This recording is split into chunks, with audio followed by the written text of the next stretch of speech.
Audience যাদের সকলকে good afternoon. আমরা যে টপিকটা নিয়ে বলবো তার আগে আমি ওনার প্রশ্নের একটু উত্তর দেব। ম্যাডাম, আপনি প্রশ্ন করলেন যে রাত্রিবেলা যখন আমরা কোনো খেতে খেতে ওয়েব সিরিজ দেখছি সেখানে আমাদের পজ করার একটা অপশন আছে। আমরা কোনো ওয়েব সিরিজ দেখি বা সিনেমা দেখি, আফটার অল মনে রাখতে হবে সেটা কিন্তু একটা আর্ট ফর্ম। সেই আর্ট ফর্মটা ডিরেক্টলি ডিরেক্টরস টেবিল থেকে এডিটারের শত পরিশ্রম এবং বহু টেকনিশিয়ান তাদের পরিশ্রমের পরে কিন্তু আমরা সেটাকে দেখছি। আমাদের ছোটবেলায় একটা কথা বলা হতো, তোমরা যে কোনো কাজ করবে, সেটা পড়াশোনা করো বা ছবি আঁকো, যাই করো, সম্পূর্ণ মনোযোগ দিয়ে করবে। আমরা যখন ঘরে বসে শত ডিস্ট্রাকশনের মাঝে একটা ওয়েব সিরিজ দেখতে দেখতে বারবার পজ করছি, কোনো একটি অ্যাড দিলে আমরা হেঁটে বেরিয়ে যাচ্ছি, একটা শেষ হলে আসবো, সেটা কিন্তু আফটার অল এই বারবার পজ করে এই আর্ট ফর্মটাকে অসম্মান করা হয়। সো আমার মনে হয় যে সিনেমার একটা আলাদা মাহাত্ম্য আছে। এখানে সিনেমা জিনিসটা আমরা সিনেমা হলেও দেখতে পারি, ফোনের স্ক্রিনেও দেখতে পারি। তফাৎটা কোথায়? তফাৎটা একটা জায়গাতেই, সেটা হচ্ছে ভিউইং এক্সপিরিয়েন্স। সেটার কোনো সাবস্টিটিউট নেই।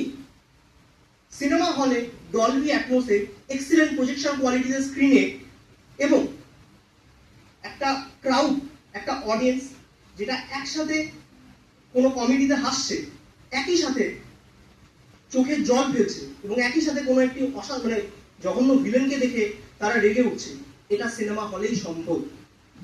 আচ্ছা, এবার একটু টপিকে আসি, যে আমি টপিকের এগেইনস্টে বলছি। Ma'am, the house believes cinema halls are under terrible pressure by the popularity of OTT platform. আমি একটা ডেটা শেয়ার করব। আমরা জানি যে কোভিড-19 ওটিটির উদ্ভব মূলত 2020, কিন্তু আমি যদি 1990-তে যাই, 1990-তে সিঙ্গেল স্ক্রিন থিয়েটার ছিল ইন্ডিয়াতে অ্যারাউন্ড 25,000। ডেটাগুলো মনে রাখবেন, 25,000। 2019 এর ডেটা বলছে যে সেই সিঙ্গেল স্ক্রিনের number has drastically fallen to 6,300 before the advent of OTT. সংখ্যাটা প্রায় 19,000 থেকে 20,000 নেমে এসছে, তখন কিন্তু ওটিটি আসেনি। তাহলে শুধুমাত্র এটাই কি কারণ, যে ওটিটি কি কারণ যে সিনেমা হল বন্ধ হয়ে যাচ্ছে, নাকি সিনেমার কোয়ালিটিও একটি কারণ? এটাও আমাদের একটি ভেবে দেখা দরকার। এছাড়াও কোভিড ডেফিনেটলি একটা ফ্যাক্টর, তারপর ওটিটি এসছে এবং এতে কোনো সন্দেহ নেই যে আজকে ওটিটি একটি অবিচ্ছেদ্য অঙ্গ এন্টারটেইনমেন্ট ইন্ডাস্ট্রি। ওটিটিকে ভালো বলা যায়, খারাপ বলা যায়, কিন্তু ওটিটিকে উপেক্ষা করা যায় না। আচ্ছা, একটি বিষয় আছে যে সিনেমা দেখা একটা কালচার, একটা প্র্যাকটিস। আমাদের মধ্যে জেনারেলাইজড একটা ইনক্লুসিভনেস কেন কাজ করে যে সবাই সিনেমা দেখতে আসবে? একটি ক্লাসে সব ছেলে মেয়ে কিন্তু সমান পড়াশোনা করে না, তেমন সবাই সিনেমা দেখতে পছন্দ করেও না। রিসেন্টলি ইন্ডিয়া ভার্সেস, আমি একটু টপিক থেকে সরে যাচ্ছি, India versus south Africa test match হচ্ছে এখন গুয়াহাটিতে, আজকে লাস্ট ম্যাচ ছিল। স্যার, কেউ কিন্তু অলমোস্ট দ্য ক্রাউড ওয়াজ নীল, খেলা দেখতে লোকে যায়নি। অথচ কিছুদিন আগে ইডেন গার্ডেন্সে খেলা হয়েছে, there was full house each day. এটা কিন্তু সিনেমার ক্ষেত্রেও প্রযোজ্য। Right films find its right audience. Tamil ফিল্মসে স্যার একটা পয়েন্ট বললেন যে RRR বা পুষ্পা, আমি এটা চ্যালেঞ্জ করে বলতে পারি, সেই সময় যে কোনো বাংলা ছবি বা হিন্দি ছবি যদি পাশাপাশি চলতো, তার পাশাপাশি যদি পুষ্পা চলতো, Pushpa would definitely make bigger revenue. তার মানে content is the king. Films are now more driven by content. একটা ছোট ডেটা শেয়ার করবো, একটু কত সময় নেবো, একটা ছোট ডেটা। আমি 5টি বাংলা সিনেমার নাম বলবো, যার মধ্যে যেগুলো অ্যাকচুয়ালি বাংলার সবচেয়ে হাইয়েস্ট গ্রসিং ফিল্মস।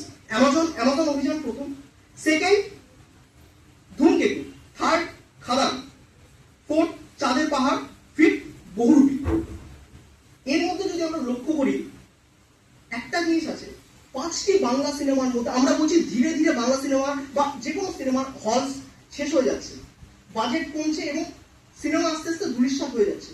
এই 5টি হাইয়েস্ট গ্রসিং ফিল্মস এর মধ্যে লাস্ট 3টে সিনেমা 2024 এবং 25-এ রিলিজ হয়েছে এবং এগুলোর গ্রস নিয়ার অ্যাবাউট সবকটি 20 crores প্লাস।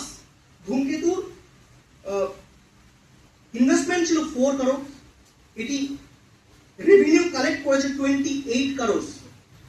এই যে more than 7 to 8 Times revenue, এটা শুধুমাত্র সিনেমা হলেই সম্ভব। এবং আরেকটি কথা, সবাই এখানে ইকোনমিক্যাল একটি কথা বললেন, এটাকে আমি একটু কাউন্টার করব। যখন ট্রেনের রিজার্ভেশন স্টার্ট হয়, সবার আগে কিন্তু এসি ফার্স্ট ক্লাসটাই বুক হয়। আমরা এটা কেন ভাবছি না, যারা হোয়াইট কলার জব করে, যাদের প্রত্যেক সপ্তাহে ভীষণ ওয়ার্কলোড থাকে, তারা একটা দিন চায় ফ্যামিলির সাথে এসকেপের জন্য, এবং cinema is the best medium for that.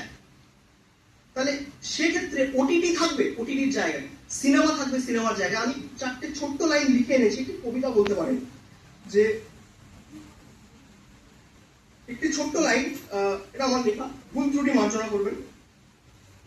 Bangla প্রবাদ একটা, বন্যরা বনে সুন্দর, শিশুরা মাতৃকোলে, ওয়েব সিরিজ মোবাইলে সুন্দর, সিনেমা শুধুই সিনেমা হল। নমস্কার।